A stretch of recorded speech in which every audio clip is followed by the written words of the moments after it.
आज मैं आपको 3 बच्चों वाले परिवार में जन्म क्रम बर्थ ऑर्डर के अनुसार बच्चों के मनोविज्ञान को विस्तार से समझा सकता हूँ।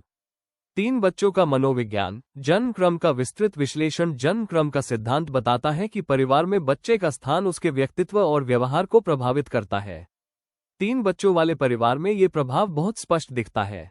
1. सबसे बड़ा बच्चा, द फर्स्ट बॉर्न। यह वो बच्चा है जिसे कुछ समय के लिए माता पिता का पूरा और अटूट ध्यान मिला होता है।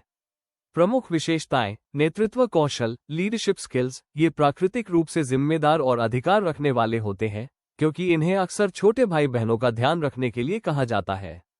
उपलब्धि के लिए प्रेरित, ड्रिवन फॉर अचीवमेंट। ये अक्सर परफेक्शनिस्ट होते हैं और माता पिता को खुश करने के लिए स्कूल या करियर में उच्च मानक, हाई स्टैंडर्ड्स स्थापित करते हैं। चिंता का स्तर, एंग्जाइटी लेवल। जब दूसरा बच्चा आता है तो वे अपने सिंहासन के छिन जाने के कारण असुरक्षित, इनसिक्योर महसूस कर सकते हैं। वे नियमों का पालन करते हैं और गलतियां करने से डरते हैं।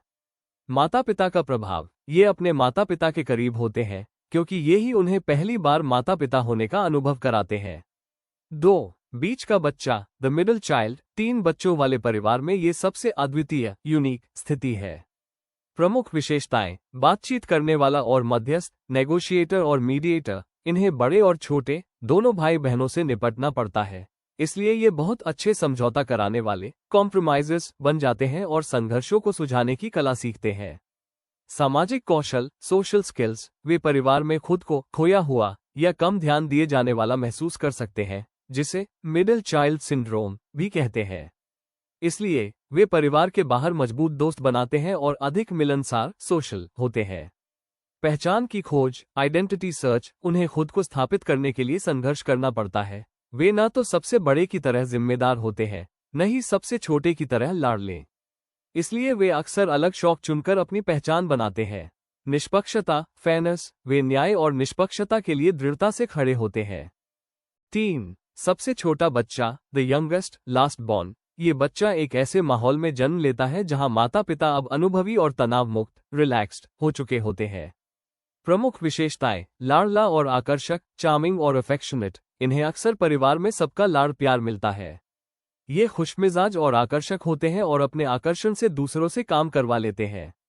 जोखिम लेने वाला, रिस्क टेकर। बड़े भाई बहन उनके लिए मार्ग प्रशस्त करते हैं, जिससे वे अधिक जोखिम लेने वाले और बिंदास, केयरफ्री हो सकते हैं। वे अक्सर परिवार के एंटरटेनर होते हैं। आत्मनिर्भरता में कमी, लेस सेल्फ रिलायंट। कभी कभी परिवार के सभी सदस्यों द्वारा उनकी मदद करने की आदत के कारण उनमें कुछ चीजों में आत्मनिर्भरता की कमी हो सकती है।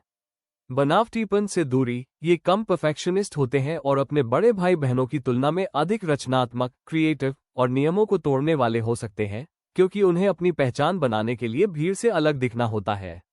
ये समझना महत्वपूर्ण है कि ये सिर्फ सामान्य प्रवृत्तियां, जनरल टेंडेंसीज है। हर बच्चे का व्यक्तित्व अलग होता है और वह माता पिता के पालन पोषण, बच्चों के बीच उम्र के अंतर और लिंग, जेंडर पर भी निर्भर करता है। 3 बच्चों वाले परिवार के मनोविज्ञान को बेहतर ढंग से समझने के लिए कुछ और महत्वपूर्ण बातें हैं जो आपको जाननी चाहिए। 3 बच्चों वाले परिवारों के लिए अतिरिक्त मनोवैज्ञानिक पहलू।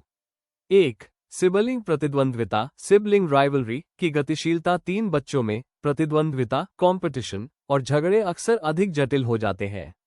2 बनाम 1, 2 vs 1। अक्सर 2 बच्चे एक टीम बना लेते हैं और तीसरे को अकेला छोड़ देते हैं। ये गठबंधन, अलायंस, लगातार बदलता रहता है, जिससे हर बच्चा कभी हमलावर तो कभी पीड़ित महसूस करता है। माता पिता की भूमिका। माता पिता के लिए ये जरूरी है कि वे झगड़ों में न्यायाधीश, जज न बने। बच्चों को खुद ही समझौता करना, नेगोशिएट और सुलह करना, रिजॉल्व कॉन्फ्लिक्ट्स सिखाएं। हर बच्चे को अपनी बात रखने का मौका दें। 2. पेरेंटिंग में तालमेल, बैलेंसिंग पेरेंटहुड। 3 बच्चों के साथ माता पिता अक्सर थक जाते हैं और हर बच्चे को अलग तरह का पालन पोषण मिलता है।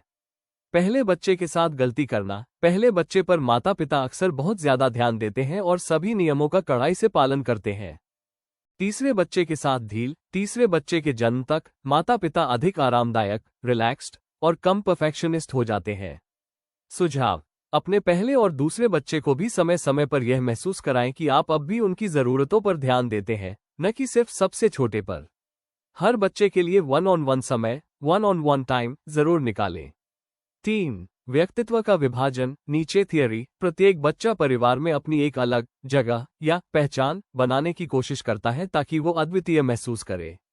उदाहरण, यदि बड़ा बच्चा अकादमिक रूप से सफल है तो बीच वाला बच्चा शायद हास्यपूर्ण, फनी या एथलीट बनने की कोशिश करेगा। सबसे छोटा बच्चा हो सकता है कलात्मक या सामाजिक तितली बन जाए। महत्व। माता पिता को हर बच्चे की विशेषताओं को पहचानना और उन्हें सराहना अप्रिशिएट चाहिए, न कि उन्हें किसी एक सांचे में ढालने की कोशिश करनी चाहिए। इससे बच्चों में ईर्ष्या कम होती है और आत्मसम्मान सेल्फ एस्टीम बढ़ता है। इन सभी बातों को ध्यान में रखते हुए 3 बच्चों वाले परिवार में सफलता का रहस्य संतुलित ध्यान, निष्पक्षता की भावना और हर बच्चे के अद्वितीय व्यक्तित्व को प्रोत्साहित करने में है। माता पिता के लिए कुछ आम चुनौतियां। ध्यान का बंटवारा। माता पिता के लिए 3 बच्चों को व्यक्तिगत ध्यान देना मुश्किल हो सकता है, जिससे बच्चे उपेक्षित नेग्लेक्टेड महसूस कर सकते हैं। गठबंधन और गुटबाजी अलायंसेज एंड गैंगिंग अप। बच्चों में अक्सर 2-1 के गठबंधन बनते रहते हैं, जैसे 2 बच्चे एक पर हावी होते हैं, जो परिवार की शांति को भंग कर सकता है। तुलना कंपैरिजन। माता पिता को अनजाने में भी बच्चों की तुलना करने से बचना चाहिए, क्योंकि इससे उनमें हीन भावना इनएडिक्वेसी या ईर्ष्या जेलसी पैदा हो सकती है, खासकर बीच वाले बच्चे में। संक्षेप में, 3 बच्चों वाले परिवार में आपसी मेल जोल, समझौता और विशिष्ट पहचान बनाने की भावना बहुत महत्वपूर्ण होती है। क्या आप जानना चाहेंगे कि इन बच्चों के साथ माता पिता अपने रिश्ते को कैसे बेहतर बना सकते हैं?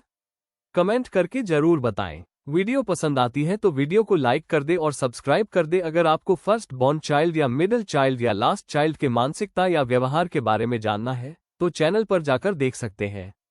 धन्यवाद।